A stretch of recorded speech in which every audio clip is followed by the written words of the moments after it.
안녕하세요. 반갑습니다. 사무자동화 산업기사 필기 2023년으로 왔고요. 첫 번째 회차가 되겠습니다. 누차 말씀드리지만 강의 순서대로 보셔야 됩니다. 22년 1회부터 보셔야 돼요. 설명된 거 다시 설명하지 않습니다. 자, 이번 회차도 좀 어려운 문제들이 좀 보이긴 하는데 그래도 뭐 기본적인 내용들이 더 많으니까 우리가 앞에서 배웠던 내용들에 대해서는 빠르게 넘어가겠습니다. 자, 이메일 관련된 프로토콜이 아닌 것은 그랬어요. 이메일 관련된 프로토콜 중에는 우리가 전송에 사용되는 부분하고 수신에 사용되는 부분 또 한 가지 있다 그러면 뭐 멀티미디어 관련된 이러한 이제 프로토콜이 있겠죠. 전송 프로토콜은 우리가 메일을 전송한다 그래서 SMTP라고 이야기를 하고요. 이게 이제 심플 메일 트랜스퍼 프로토콜 이렇게 됩니다. 근데 이제 요거를 심플로 보지 마시고 S는 send도 되잖아요. 보내다. 그렇게 기억하시면 좋겠고요. 수신 프로토콜에는 두 가지가 있습니다. POP3 방식하고 IMAP 방식이 있는데 요거는 어떤 방식이냐면 일반 우리가 등기 우편 받는 거랑 같은 방식이에요. 그래서 우체국에서 이제 등기 우편을 저희 집에 가져다 주겠죠. 자, 그러한 형태. 그러면 얘가 우체국이 서버라고 한다면 얘가 서버라고 한다면 우리 집에 도착을 하 있는 우편물은 단 하나밖에 없기 때문에 이 서버에 이 메일이 남아있을까요? 안 남아있을까요? 남아있지 않습니다. 이게 팝3의 방식이고요. 그래서 이게 나오는 이 팝이 뭐냐면 포스트 오피스예요. 포스트 오피스, 즉 우체국에서 하는 일처럼 우편물을 배달하고 나면 우체국에는 내 우편물이 없어. 이런 시스템이고, 자, IMAP 같은 경우는 얘는 일반적으로 우리가 인터넷 게시판에다가 게시글을 쓰는 것과 같은 방식이에요. 누군가 메일을 쓰면은 그건 서버에 기록이 됩니다. 그리고 나는 가서 걔를 열람하는 방식이에요. 그래서 우리가 지금 쓰고 있는 대부분의 이메일 프로토콜, 수신 프로토콜은 IMAP을 쓰고 있다 이렇게 보시면 되고요. 멀티미디어 관련된 프로토콜에는 뭐가 있냐면 이제 마임이라고 하는 애가 있어요. 이건 이제 멀티퍼포스 어쩌고저쩌고 이렇게 됩니다. 자, IMAP, POP3, SMTP 되는데 VoIP는 이거는 인터넷 전화를 이야기하는 거예요. 이게 보이스 오버 인터넷 프로토콜의 약자예요. 즉 인터넷을 통해서 우리가 음성을 전달하는 방식을 VoIP라고 이야기를 하고 여러분들 LTE 서비스 한참 받을 때 보면 우리 그 스마트폰에 여기 위에 이렇게 전화 통화를 성공하면 뭐 HD 보이스나 M 보이스나 뭐 이러한 마크가 붙어 있었거든요. 5G 오면서 완전히 전환이 돼가지고 지금은 무조건 HD 보이스를 쓰고 있기 때문에 별도로 표시는 안 되는데 그때 당시에 이러한 표시가 있었어요. 여러분들이 쓰고 계시는 스마트폰으로 전화하는 것도 마찬가지로 이 VoIP 방식을 씁니다. 근데 이제 모바일에서 쓰기 때문에 MVoIP 방식을 쓴다. 요거까지 기억하시면 됩니다. 자, 62번이요. ARQ에 대한 문제네요. 전송 효율을 최대한 높이려고 데이터 블록 길이를 동쪽으로 변경시켜 가면서 전송하는 ARQ 방식은 그랬는데 우리가 앞에서 봤던 거는 크게 두 가지가 있었어요. 뭐가 있냐면 스톱 앤 웨이트예요. 보내고 나서 내가 받을 때까지 기다리고 있는 거야. 야, 제가 잘 받았나 확인을 받은 다음에 그 다음에 다음 걸 전송하는 이런 방식이고, 컨티뉴어스 ARQ가 있어요. 계속해서 보내는 것들 중에 고백N이라고 하는 애가 있었죠. 고백N은 뭐예요? 막 전송하다가 그냥 계속 전송하는 거야. 피드백을 받지 않아. 언제만 피드백을 받냐면 만약에 오류가 발생했을 때만 피드백을 받아요. 그죠? 그림을 제가 그려놨을 텐데 이렇게 고백N 같은 경우는 그냥 순서대로 쭉 전송을 하다가 만약에 데이터 3가 에러가 난 거예요. 그러면 얘가 에러가 났다라는 게 도착하는 시점은 내가 4, 5를 전송한 다음이잖아요. 그럼 어떻게 하냐면 얘가 위에 있는 거 전송한 거 잘못된 거 3번부터 전송 잘못된 거 모두 다 다시 전송하는 게 꼬백N이에요. 뒤로 돌아간다라는 의미예요. 자, 셀렉티브 리피트 같은 경우는 얘는 만약에 세 번째 게 오류가 났다 그러면 오류가 도착한 즉시 어떻게 하냐면 요 녀석만 다시 보내요. 아시겠죠? 이게 셀렉티브 리피트예요. 스톱 앤 웨이트가 일반적인 형태고요. 자, 요것과 또 한 가지 방식이 있는데 이제 우리가 여기까지 배웠어요. 앞에서 어댑티브 ARQ라고 하는 거는 지금 문제에서 이야기한 것처럼 이 전송하는 데이터의 블록 크기를 동적으로 조절해 가면서 보내는 거예요. 이걸 바로 어댑티브가 뭐예요? 적용하다, 적응하다 그런 의미가 있죠. 여러분들 스마트폰 충전할 때 뭐 쓰나요? 아답터 쓰죠. 그 아답터예요. 그지? 220V를 5V, 9V, 12V로 낮춰주는 그러한 기능을 우리가 아답터를 하는 것처럼 통신에서도 내가 보내는 양을 5V, 9V, 12V 이렇게 바꿔가면서 볼 수 있는 거죠. 자, TCP/IP 모델에서 인터넷 계층에 해당하는 프로토콜은 그랬어요. 이 녀석도 지금 처음 보죠. 우리가 앞에서 봤던 거는 OSI 7 레이어가 있는데 이 중에서 TCP/IP 즉 전송하는 전송 계층과 IP 계층은 뭐였어요? 네트워크 계층에 해당하는 세부 부분을 총 4개의 이렇게 계층으로 또 나눠요. 어렵지? 그래서 계층 이름은 응용 계층, 얘가 상위 계층이고요. 전송 계층, 인터넷 네트워크 계층 이렇게 구성이 됩니다. 근데 여기에서 인터넷 계층에서는요, 바로 여기 보시는 것과 같이 경로를 확인하는 IP와 ARP와 RARP는 뭐였나요? 우리 IP 주소와 미디어 액세스 컨트롤, 즉 물리적 하드웨어 주소를 서로 전환하는 그런 방식이었죠. 그래서 IP 주소를 맥 어드레스로 바꿔주는 걸 ARP라고 이야기하고 역으로 MAC를 IP로 바꿔주는 거를 RARP라고 이야기를 하죠. 됐습니까? 자, 요렇게 구성이 된다라는 거. 그냥 이 문제는 자주 출제되진 않으니까 그냥 간단하게만 기억하시기 바랍니다. 그래서 인터넷 계층에 해당하는 프로토콜은 ICMP예요. 나머지 SMTP 같은 경우는 이거는 응용 계층에 해당했죠. 매일 전송하는 거니까. 그 다음에 SNA는 이 OSI 7 레이어가 나오기 전에 사용했던 IBM에서 사용했던 네트워크 계층 구조고요. 이 FTP도 마찬가지로 응용 계층이 되겠죠. 그래서 사실은 이 문제는 응용 계층을 아느냐를 물어본 거야. 응용 계층이 뭐야? 실제 여러분들이 쓰고 계시는 소프트웨어 이런 거죠. 인터넷 브라우저 게임, 뭐 넷플릭스 앱 이런 거 다 이게 다 응용 계층에 해당하는 겁니다. 자, 그래서 매일 전송하는 거니까 당연히 응용 계층일 테고 FTP니까 당연히 그렇겠고요. SNA는 시험에 나오진 않는데 이건 OSI 나오기 전에 IBM에서 구축했던 네트워크 계층 구조를 의미합니다. 그래서 여기에서는 이제 ICMP가 된다. 또 출제가 된 것 같아요. 샤논의 정리. 그래서 채널 용량 공식을 사용해서 주어진 채널의 데이터 전송률을 계산할 때 C하고 B가 같으면 무엇을 의미하는가 그랬어요.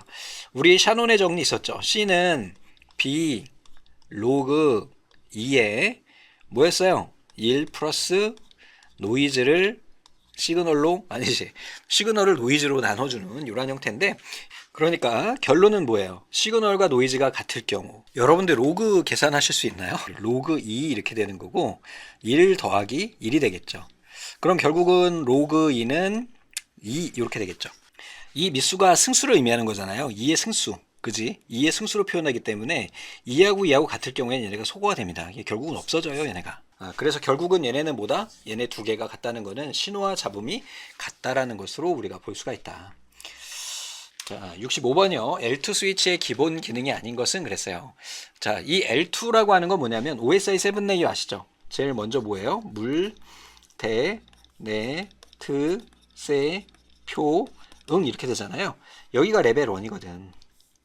여기가 레벨 2고요. 얘가 레벨 3, 얘가 레벨 4 이렇게 되는 거예요. 뭐 일반적으로 4까지만 씁니다. 그래서 우리가 여러분들 댁내에 있는 공유기기에 보면 포트 있죠? 걔도 스위칭 포트예요. 그래서 허브라고도 이야기를 해요.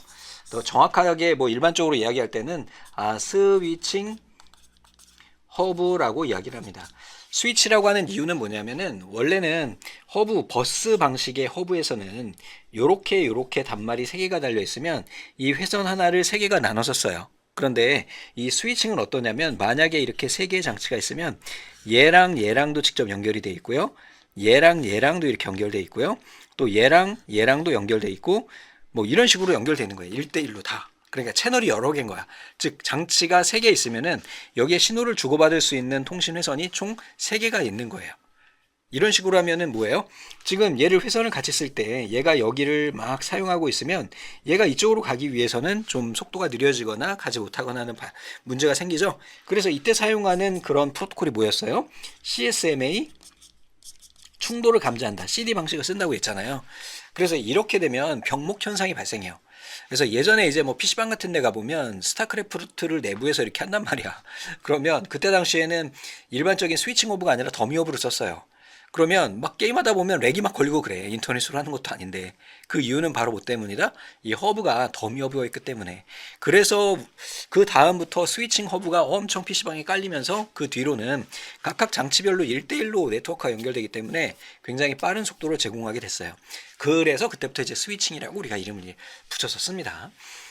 자, L1, L2, L3, L4, L5, L7 뭐 여기까지 있어요. 레벨 7까지 있는데 여기에 있는 L4만 여러분들이 좀 기억하고 계시면 돼요.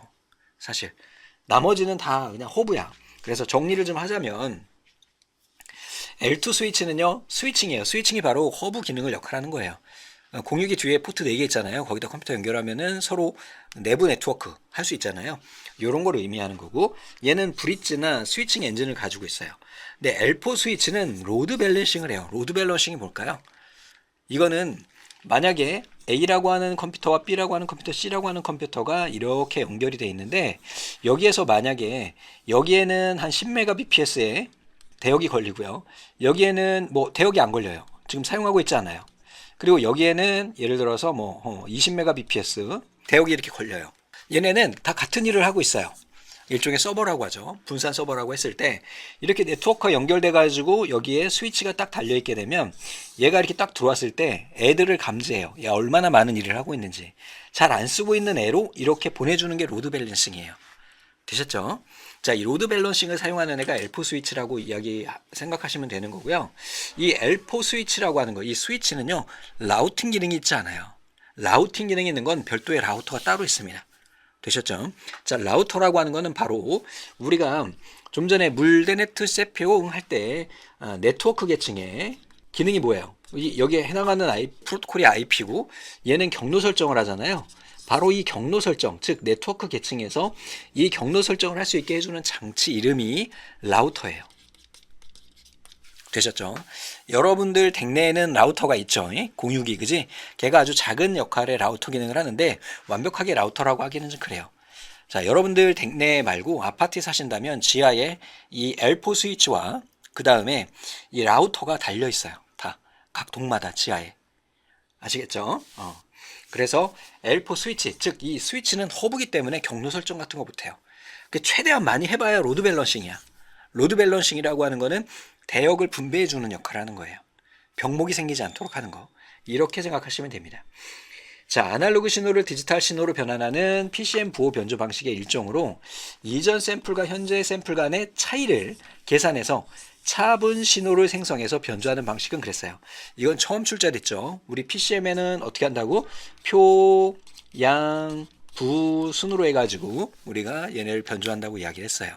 근데 이번에는요, 그 샘플하고 샘플 사이의 간격, 바로 이렇게 파형이 있는데 얘네를 샘플링한 게 이렇게 됐어요.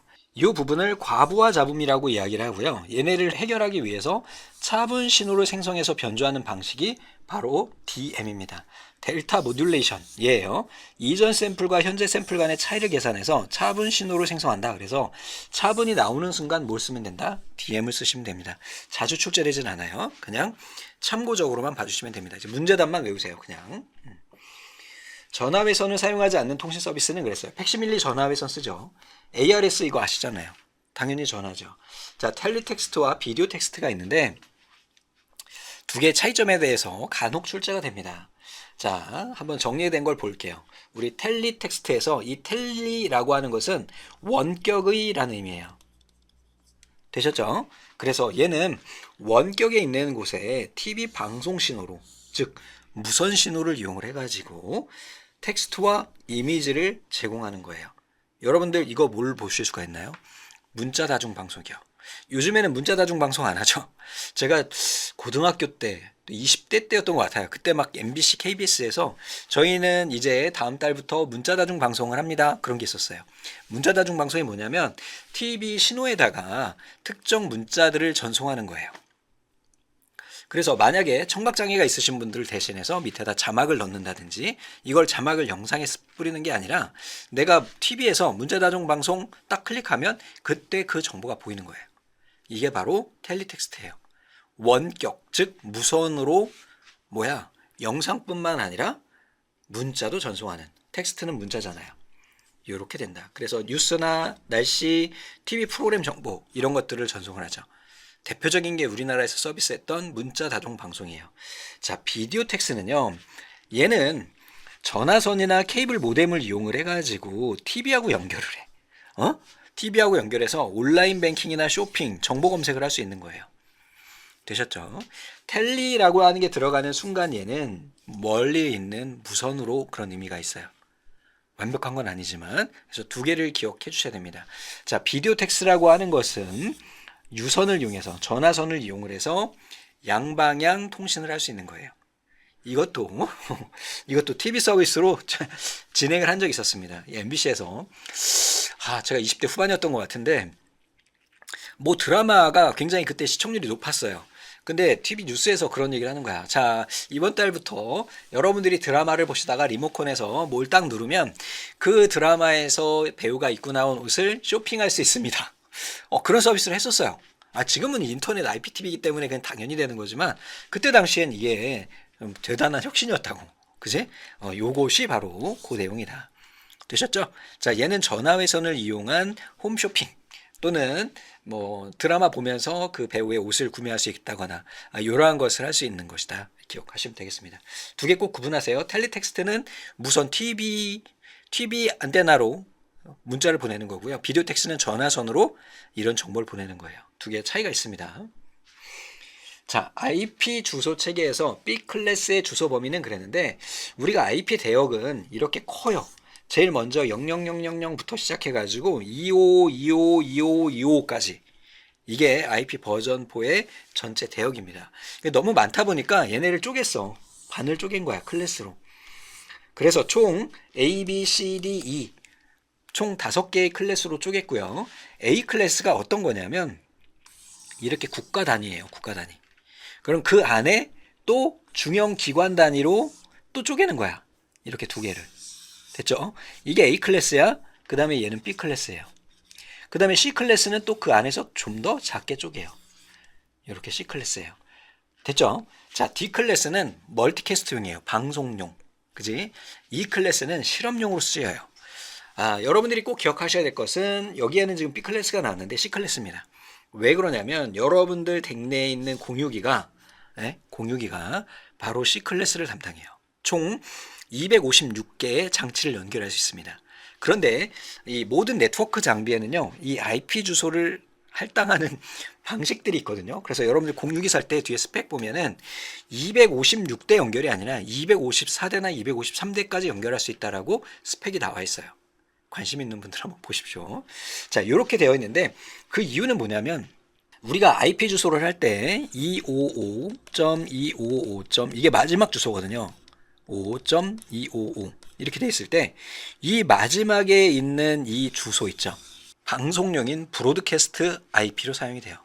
그 다음에 여기에 255의 0번은 뭘로 사용되냐면 얘는 이 네트워크를 식별할 수 있는 네트워크 ID로 되게 어려워요 지금. 네트워크 ID로 식별이 돼요. 되셨죠? 요렇게. 그러니까 두 개를 쓸 수가 없어. 그래서 254개를 쓴다라는 거. 요걸 기억하셔야 되는 이유는 뒤에 이제 서브넷 마스크 문제가 나오거든요. 거기에서 이제 또 헷갈리는 거지. 그치? 자, 우선은 IP 주소 체계에 대한 걸 좀 이야기를 드려볼게요. 첫 번째 0에서 127번까지의 IP. 이거는 바로 A 클래스입니다. 그 다음에 B 클래스는요, 128번부터예요. 여기서 127까지 갔잖아요. 128번부터가 바로 B 클래스가 돼요. 자, C 클래스는 바로 192번부터 시작해요. 얘가 C 클래스예요. 그 다음에 224 같은 경우는 요거는 D 클래스인데 여러분들이 실제로 B 클래스 요걸 물어보는 문제는 많지 않습니다. 대부분 어떤 걸 물어보냐면 바로 C 클래스를 물어봐요. 그 이유는 말씀드렸듯이 가장 작은 단위의 네트워크 구획이기 때문에 그래요. 여러분들 공유기 하나가 커버할 수 있는 게 바로 C 클래스가 됩니다. 되셨죠? 네, 여기에서는 그냥 B 클래스는 128번부터 시작한다. 이렇게만 정리하시기 바랍니다. 반송파로 사용되는 정연파의 주파수 보낸대요. 끝. 됐죠? 네. 말씀 안 드립니다. 그림도 여러 번 봤죠? 광섬유 구조의 손실 중 코어와 클레드 경계면에 불균율로 인해서 발생하는 손실을 뭐라고 하냐면 불균등 손실이라고 해요. 그냥 이렇게만 기억하십시오. 자주 나오는 애가 아니야. 몇 가지 더 보자면 광섬유의 구조적으로 불균등 손실은 코어하고 클레드, 코어가 뭐야? 안에 있는 유리관이고 걔를 전반사를 일으킬 수 있도록 여기 피복이 이렇게 쌓여져 있는데 얘네를 클레드라고 이야기해요. 근데 요 면이 울퉁불퉁할 수 있잖아요. 그러면은 반사가 각도가 달라질 수 있겠지? 이걸 불균등 손실이라고 그래요. 나머지는 다 됐고요. 여기에 레일리 산란 손실도 한번 출제가 된 적이 있어요. 레일리 산란 손실은 빛이 미소한 입자에 부딪혀 광이 여러 방향으로 퍼지는 것을 레일리 산란 손실이라고 해요. 두 가지만 기억하십시오. 자, 경계면이 불균이라니까 불균등 손실이고요. 그 다음에 뭐야? 빛이 산란돼 바깥으로 팍 퍼져. 여러분들 난시 아시죠? 난시가 뭐야? 이 각막에 기스가 생겨가지고 이 빛의 반사가 굴절이 생기면서 발생하는 게 바로 난시잖아요. 다 알지? 그지? 자, 요게 바로 레일리 산란 손실과 같은 겁니다. 됐죠? 자, 71번입니다. 변조의 개념을 옳게 설명한 것은 그랬어요. 변조는 신호를 바꾸는 거예요. 어떻게요? 예를 들어서 내가 아날로그 회선이 있고요. 여기에 디지털 장치가 있어요. 그러면은 디지털 신호를 아날로그로 전환해야 되죠? 이걸 변조라고 그래요. 내가 전송하려고 하는 매체와 지금 현재 보내려고 하는 데이터를 매칭시켜주는 것. 이걸 바로 변조라고 이야기합니다. 그래서 우리가 앞에서 계속 배웠었어요. ASK, FSK, PSK가 바로 변조 방식입니다. 되셨죠? 그래서 ASK는 주파수를 이렇게 진폭으로 봐서 진폭이 크면 1, 작으면 0으로 이렇게 구분하는 거고, 주파수 바로 FSK 같은 경우는 1초당 파형의 개수를 봐서 이게 2번 파형 움직이면 1, 한 번만 움직이면 0 이런 식으로 구분해서 보내는 거예요. 자, 디지털 신호를 아날로그 신호로 변환하는 것뿐만 아니라 얘도 어떻게 보면 말이 될 수도 있기는 해요. 왜냐하면 컴퓨터의 디지털 신호를 아날로그로 전송하는 것도 맞기는 하지만, 근데 여기에서는 4번이 더 정확해요. 전송하고자 하는 신호를 주어진 통신 채널에 적합하도록 처리하는 과정을 변조라고 합니다. 되셨죠? 뭐 저라면 솔직히 1번, 4번 뭐 중복 답안 하겠는데 이게 좀 더 디테일하게 설명이 되어 있기 때문에 그런 거고요. 나머지는 뭐 이런 거 없어. 그지? 자, 정보통신 시스템의 구성 요소예요. 여기에서 용어가 잘못 표기된 건 그랬는데 DT는 데이터 터미널 이큐먼트예요. 즉 얘는 단말 장치입니다. 여러분들 컴퓨터, 스마트폰. 그 다음에 DCE는 데이터 서킷 이큐먼트예요. 보통 우리가 모뎀 또는 이러한 것들을 우리가 요거로 이야기를 합니다. 신호 변환 장치예요. DCE가. 그러니까 좀 전에 우리가 봤던 그 변조 장치 있죠? 변조하는 거. 걔가 이 역할을 합니다. 그래서 또 신호 변환 장치 중에 이제 모뎀이 바로 모듈레이션, 디모듈레이션이에요. 모듈레이션이 뭐냐면 변조예요. 디모듈레이션이 복조예요. 복조.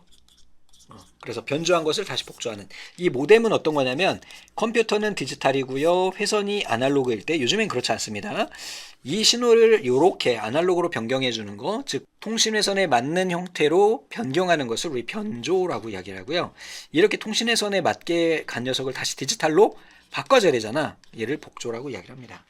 자, CCU라고 하는 거는 Communication Control Unit이에요. 통신 제어 장치가 됩니다. 통신 제어 장치. 되셨죠? 통신을 주고받을 때 오류 등 이런 것을 처리하기 위해서 사용하는 것이 바로 통신 제어 장치인 CCU가 됩니다. 네, 좀 어렵죠? 근데 나머지 다 알고 계셔야 돼요. 근데 이 단말기는 데이터 터미널 리큐먼트, 그 다음에 DC는 일종의 모뎀, 이런 모뎀과 같은 아이들을 통틀어서 데이터 회선 종단 장치 또는 신호 변환 장치라고 이야기를 합니다. CCU는 뭐라고요? 통신 제어 장치라고 한다. 이렇게 보시면 되겠습니다. CCU는 커뮤니케이션 컨트롤 유닛이라고 해서 전송회선과 단말 사이에 위치해서 프로토콜 정의에 따라 통신 제어 기능을 담당하는 장치를 의미해요. 자, 전송 속도가 또 속도 계산하는 거 나왔네요. 9600bps인 데이터를 8진이라고 그랬어요. 8진은 뭐예요? 2의 3승, 즉 3비트로 바뀌었대요. 이번에는 우리가 일반적으로 뭐였어요? 보호를 비트로 바꿀 때는, bps로 바꿀 때는 곱했죠. 반대로 bps를 보호로 바꿀 때는 나누면 돼요. 그러니까 3으로 나누면 돼. 어떻게 될까? 3으로 나누면 3, 2 되겠네요. 3, 2 여기 이렇게 되는 거죠. 요거 꼭 기억하십시오. 자, 보호 단위를 비트로 할 때는 곱하는 거고요. bps를 보호로 바꿀 때는 비트가 아니라 보호 bps라고 하자 정확하게, 그지? 이렇게 바꿀 때는 곱하고, 그 다음에 bps를 보호로 할 때는 나눈다. 요거. 자, 74번입니다. IEE 표준 방식이 또 나왔네요. 우리 앞에서 출제됐던 건 뭐였죠? IEEE 802.11번. 이게 뭐였어? 우리 와이파이였죠. 그 다음에 15번은 뭐였나요? 네, 블루투스였죠. 기억나시죠? 예, 이렇게 되는 거고, 여기에서 이제 6번은 뭘 의미하는 거냐면 얘는 맨을 가리켜요. 맨. 자, 맨이 뭘까요? 여러분들 근거리 통신망 이렇게 묶이겠죠. 근거리 통신망은 보통 학교나 대학교, 회사 이런 걸 하나를 묶어서 랜이라고 이야기해요. 그러면 랜하고 랜을 묶으면, 즉 우리 동네에 초중 고등학교가 있어요. 초등학교 랜, 중학교 랜, 고등학교 랜, 대학교 랜. 얘네를 묶으면 뭐가 될까? 우리 동네가 되죠. 얘네들을 우리가 맨이라고 이야기합니다. 그럼 우리 동네하고 다른 동네하고 다른 동네하고 다른 동네, 즉 서울시하고 LA하고 묶으면 어떻게 돼요? 인터넷이 되는 거예요. 되셨죠? 자, 맨하고 맨을 묶으면 걔가 웬이 되는 것이고, 이 웬이 결국은 더 확장이 돼서 인터넷이 되는 겁니다. 아시겠죠? 자, 그래서 여기에서 802.6으로 공표된 분산형 예약 방식의 프로토콜은 DQDB라고 합니다. 종종 출제돼요. 나름 나오는 아이입니다. 이렇게 보시면은 6번이 맨에 대한 표준 프로토콜에 해당하는 것이고, 그 DQDB 같은 경우는 바로 도시통신망인 맨을 위한 데이터 전송 방식을 제공하기 위해 설계된 기술이 바로 DQDB입니다. 꽤 출제되는 경향이 있습니다. 자, 라우팅 프로토콜이 아닌 것은, 라우팅은 바로 경로 설정이에요. 경로 설정해주는 장치를 뭐라고 해요? 우리 라우터라고 이야기를 해요. 앞에서 보셨죠? 자, 우리가 이 라우팅 프로토콜을 볼 때 라우팅을 어떻게 하냐면 이렇게 어떤 네트워크가 있어요. 이 안에서 경로하는 것을 인터 게이트웨이 프로토콜이라고 이야기를 하고요. 그리고 이 경계에서 우리가 이야기하는 것을 보더 게이트웨이 프로토콜이라고 이야기하고요. 이 바깥쪽의 경로를 보는 걸 EGP라고 이야기를 합니다. 되셨죠? 자, 그래서 우선은 BGP 라우팅 프로토콜이고요. 그리고 전체적으로 이런 라우팅 정보를 파악해서 라우팅을 할 수 있도록 도와주는 프로토콜이 바로 라우팅 인포메이션 프로토콜이라고 하는 RIP입니다. 자, OSP 같은 경우는 얘는 약간 얘네하고 좀 개념이 다르죠. 얘는 링크 상태 라우팅 프로토콜이에요. 이거 출제된 적 있었죠. OSPF. SMTP는 뭐예요? 이메일 전송하는 애죠. 결과적으로 이 문제에서 너네가 뭘 아니라고 물어본 걸까요? SMTP를 아니라고 물어본 거예요. SMTP 뭐라고요? 메일 전송하는 프로토콜인 겁니다. 되셨죠? 자, 이건 몰라도 돼. 사실 몰라도 돼. 그냥 링크 상태 라우팅 프로토콜은 OSPF, 그 다음에 메일 전송 프로토콜은 SMTP 두 가지만 알고 계시면 됩니다. 되셨죠? 설명이 너무 고급죠. 그치? 거기까지 몰라도 됩니다. RIP라고 하는 건 라우팅 인포메이션 프로토콜이라고 그래서 경로 지정 통신 규약의 하나예요. 라우터의 대수에 따라 최단 경로를 하는 거리 벡터 알고리즘이고, OSPF는요 라우팅 프로토콜인데 얘는 어떤 걸 쓰냐면 링크 상태를 보고해요. 이게 링크 상태 어디 있어? 링크 상태 여기 있네. 링크 상태 라우팅 프로토콜이에요. 구분을 좀 해주셔야 됩니다. 자, UDP 앞에서 우리가 봤죠? TCP가 있었고 그 다음에 UDP가 있었는데 얘네 차이점에 대해서 앞에 본 적 있습니다. 그래서 UDP는 비연결형이에요. 우리 넷플릭스나 유튜브를 볼 때 쓰는 거고, TCP는 파일을 다운로드 받거나 프로그램 앱을 설치할 때 우리가 사용하는 방식이에요. 그래서 얘 같은 경우는 얘가 신뢰성이 낮고 얘는 신뢰성이 높아요. 유튜브를 보다가 1비트의 오류 정도는 그냥 넘어가 주자 라고 하는 게 UDP고요. 야, 절대 1비트도 오류 나면 안 돼. 걔가 바로 TCP예요. 요거는 앞에서 말씀드렸으니까 여기까지 하겠습니다. 얘는 뭐라고? 신뢰성 있는 데이터 전송 보장하는 거는 누구? 바로 TCP가 되는 겁니다. 비연결형, 작은 오버헤드, 빠른 전송에 사용되는 건 UDP입니다. 정리된 거 한번 보시고요. 또 출제됐네. 뭐예요? 양부. 1번이 답이네요. 됐죠?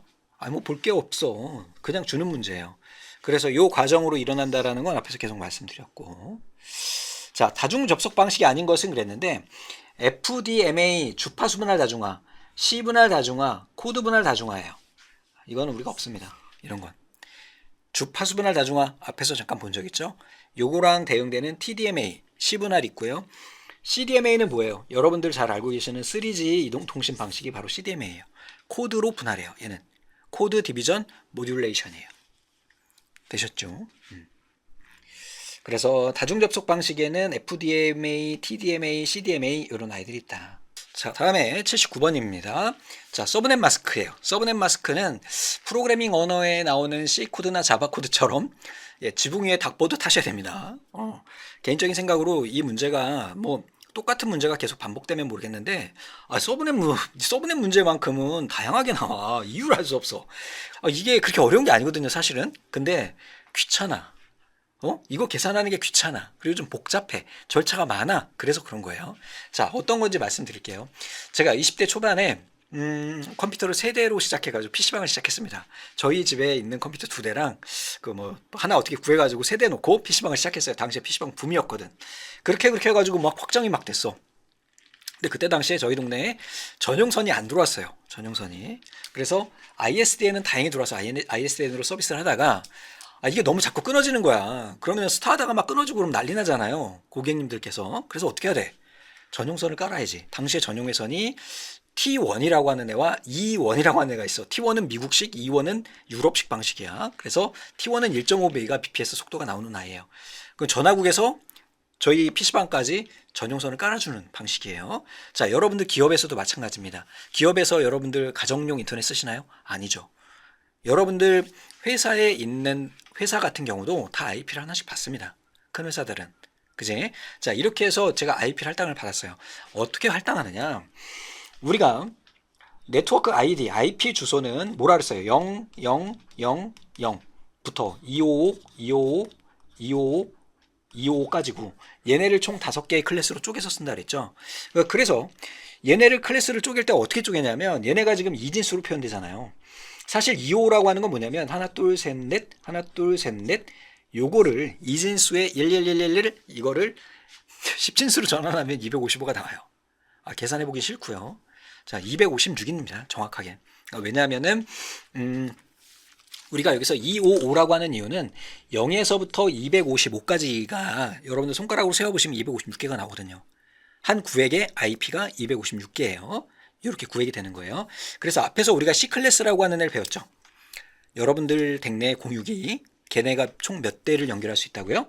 256대를 연결할 수 있어요. 저희 PC방에 당시에 컴퓨터가 30대가 있었어요. 그럼 전용선 깔아줄 때 우선은 전화국에서 개통이 가능해졌어. 당시에. 그 다음에 기사님들이 오셨습니다. 그리고 윈도우에 딱 들어가서 윈도우 네트워크 설정에 가보면 여기에 TCP/IP라고 있어요. 얘가 왜 필요해? 인터넷 필수 프로토콜이잖아. 맞아요? 우리 앞에서 시험 문제 나왔었잖아. 그럼 여기에다가 지금은 여러분들 공유기 쓰기 때문에 DHCP 기능을 이용을 해서 자동으로 할당되지만 전용선을 깔 경우에는 IP 주소를 할당받은 대로 다 넣었어야 됐어요. 뭐라고 넣어. 그 다음에 서브넷 마스크는 뭐냐면 얘네 구획을 나누는 거야. 즉, 이 저희 동네 전화국의 IP가 총 256개를 받았다면 그 중에 A PC방에 B PC방에 C PC방에 IP를 할당해 주는데 저희 PC방에는 컴퓨터가 30대야. 그럼 어떻게 할당해 주냐면 2의 승수별로 줍니다. 그래서 최소 단위가 8개부터야. 4개도 주긴 해. 배수로 갑니다. 승수로. 32, 64. 즉 저희 PC방에 컴퓨터가 20대여도 IP는 32개를 할당을 해줘요. 서브넷을 어떻게 계산하냐면 좀 전에 우리가 봤던 것과 같이 255, 255, 255에서 이 32를 빼면 돼요. 총 IP 개수가 얼마예요? 256개죠? 그래서 32를 빼줘요.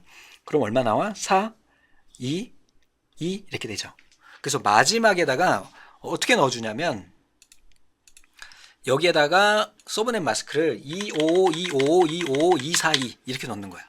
그럼 어떻게 되냐? 이 네트워크의 구획이 이 안에는 컴퓨터가 32대만 있다라는 거예요. 이게 왜 필요하냐 그러면? 이게 왜 필요하냐? 그러면 잠깐 설명을 드릴게요. 처음이니까 이거 다 설명하는 거야. 자, 만약에 여러분들 대학교에 C클래스를 하나 받았어요. 대학교에 컴퓨터가 총 한 250대 돼가지고 얘네를 할당을 받았어. 근데 전산실이 총 4개가 있어요. 만약에 서브넷이라고 하는 개념이 없다면 이 안에 있는 250대 있잖아요. 그리고 여러분들 다 연결한 다음에 IP 할당한 다음에 윈도우즈의 내 컴퓨터에 네트워크 환경 딱 클릭하고 들어가면 여기에 250대의 컴퓨터가 다 보여. 다 보여. 그러면 어떻게 될까요? 병목 현상이 발생할 수도 있고요. 충돌이 발생할 수도 있어요. 그래서 걔네를 구획을 하는 거야. 이렇게 서브넷. 바로 뭐야? 하위 구분을 하겠다는 얘기예요. 그게 바로 서브넷입니다. 일반적으로 C클래스를 받으면 256개를 받는다고 했죠. 그러면 얘네를 4개의 네트워크로 나누면 어떻게 될까요? 4개로 나누면 64개씩 나오나요? 그지? 여기에 64개, 여기에 64개, 64개, 64개예요. 예전에 전산실은 보통 50대씩 대학교는 있었으니까 이렇게 할당을 해주는 거예요. 그리고 뒤에다가 서브넷을 뭐라고 쓰나? 256에서 64를 빼준 192 이렇게 되겠네. 그지? 맞죠? 자, 192라고 뒤에다 써주면 돼요. 자, 이 마스크라고 하는 건 뭐냐면 지워준다는 얘기예요, 사실은. 그래서 이진수로 사실은 얘네를 계산을 해야 돼. 이진수로 계산해야 됩니다. 우리가 이야기하는 256이라고 하는 거는 이진수로 표현이 가능해요. 총 8자리로. 그래서 우리가 IP 버전 4는 뭐라고? 8비트로 표현한다 그랬죠? 뭔 말인지 하나도 몰라도 돼, 지금은. 그래서 1, 2, 4, 8, 16, 32, 64, 128 얘네 다 더하면 256 나와요. 그래서 이렇게 구획이 되는 거고, 만약에 지금 이 네트워크는요 29로 한대요. 그 얘기는 뭐냐면 서브넷을 1을 29개 준다는 얘기야. 그럼 뒤에 3칸만 0을 주겠다는 거예요. 여러분들 어떤 값에다가 곱하기 0을 하면 그 값이 어떻게 돼요? 0이 되죠. 지워지는 거야. 즉 여기 나오는 1000 있죠. 1000 여기 보면 어떤 값에 0을 곱하면 0이 나온다 그랬죠? 얘는 결과적으로 뭐가 나와요? 1, 2, 4, 8 나오죠. 즉 이 네트워크는 뭐냐 하면 총 네트워크를 64개씩이 아니라 8개씩 쪼갰다는 얘기예요. 됐죠? 8개씩 쪼갰다는 얘기야. 그러면 얘를 만약에 28로 했다면 어떻게 될까? 얘는 뒤에 얘도 0이 되겠죠? 그러면 여기서 어떻게 나와? 여기서부터 1, 하나, 둘, 셋, 넷 이렇게 되겠죠? 1, 2, 4, 8, 16. 즉 만약에 얘를 28이라고 해서 주게 되면 28이라고 주게 되면 이 네트워크는 16개씩 쪼개게 됩니다. 다음에 27로 하게 되면 몇 개씩 쪼개요? 32개가 되겠죠. 26으로 하게 되면요. 1의 개수를 26개로 하는 거야. 그럼 64개로 쪼개지겠죠. 그럼 25개로 하면 128개로 쪼개겠죠. 24개로 하면 256개로 하겠죠. 24개라고 하는 거는 얘네가 모두 다 0이 되는 거예요.